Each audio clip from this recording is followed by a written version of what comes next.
मित्रों, सावन के महीने में कम से कम एक बार रुद्राभिषेक जरूर करना चाहिए। अगर आपको सारी विधि आती है तो आप स्वयं भी कर सकते हैं, नहीं तो आप किसी जानकार पंडित के साथ मिलकर रुद्राभिषेक जरूर करवाएं। मित्रों, से पहले मैं आपको बताऊं कि आप कौन कौन से तरल पदार्थों से भगवान का अभिषेक कर सकते हैं, भोलेनाथ का अभिषेक कर सकते हैं। मैं आपको बताना चाहूंगा कि आप किस तरह से शिव जी पर जल चढ़ा सकते हैं। इसके दो नियम हैं।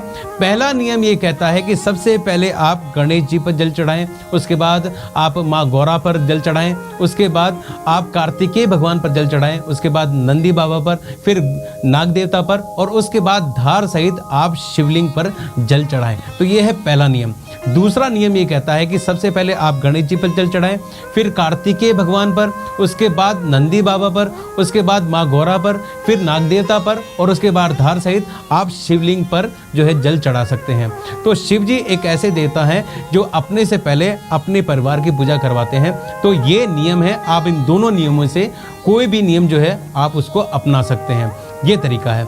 दोस्तों, जो मैंने आपको तरीके बताए भगवान को जल चढ़ाने के, उसमें एक नियम ये भी है कि आप शंख से जो भगवान शिव को जल नहीं चढ़ा सकते हैं, क्योंकि भगवान शिव ने शंखचूड़ नाम के एक राक्षस का वध किया था। तो शंख से आप भगवान शिव को जो है जल नहीं चढ़ा सकते। दूसरी बात, आप जब भी जल चढ़ाएं तो बैठकर जल चढ़ाएं, बैठकर जल चढ़ाएं और उत्तर दिशा में मुंह करके जल चढ़ाएं।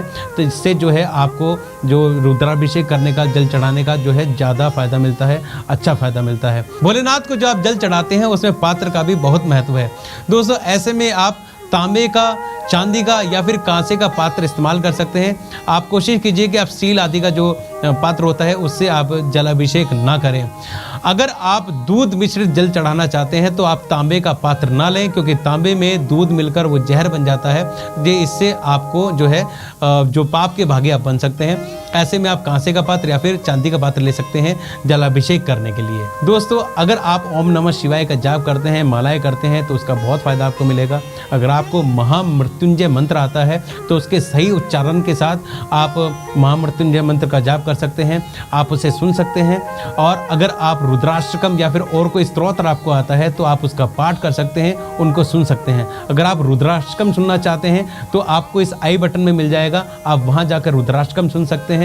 और अगर आप सुनना चाहते हैं महामृत्युंजय मंत्र 108 बार, वो भी आपको इस आई बटन में मिल जाएगा। वहां जाकर आप ये जो है 108 बार ओम नमः शिवाय या फिर महामृत्युंजय का जो मंत्र है वो सुन सकते हैं।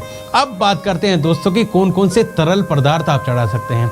अगर आप केवल जल से आप अभिषेक करते हैं भोलेनाथ का तो उससे वर्षा प्राप्त होती है। अगर आप गंगा जल से या फिर किसी और तीर्थ के जल से भगवान का अभिषेक करते हैं तो इससे आपको मोक्ष प्राप्त होता है। कहा जाता है दोस्तों, अगर आप कोई वाहन खरीदना चाहते हैं या फिर कोई पशु खरीदना चाहते हैं तो आप दही से भगवान का अभिषेक कर सकते हैं। अगर आप किसी असाध्य बीमारी से पीड़ित हैं या फिर आप किसी बीमारी से मुक्ति चाहते हैं तो आप कुशोदक से या फिर आप इत्र से भगवान का अभिषेक कर सकते हैं। अगर आपको ऐसा लगता है कि आपके चारों तरफ शत्रु ही शत्रु हैं, उनको आपको पराजित करना है, तो आप सरसों के तेल से भगवान का अभिषेक कर सकते हैं। अगर आप धन चाहते हैं तो आप गन्ने का जो रस होता है उससे आप भगवान का अभिषेक कर सकते हैं।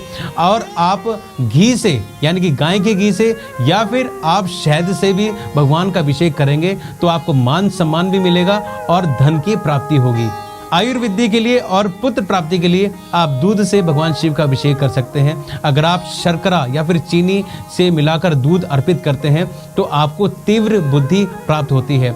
मित्रों, इसके अलावा आप षोडोपचार से यानी कि 16 तरह की सामग्री से भी भगवान शिव की पूजा कर सकते हैं, जिसमें लौंग, इलायची, धतूरा, भांग, पंचमेवा, फल, फूल, दूध वगैरह हैं। आप उन सब से भगवान की पूजा कर सकते हैं। तो ऐसा विचार है कि आप अगर इस तरह से पूजा करते हैं तो भगवान शिव जो है बहुत ज़्यादा प्रसन्न होते हैं।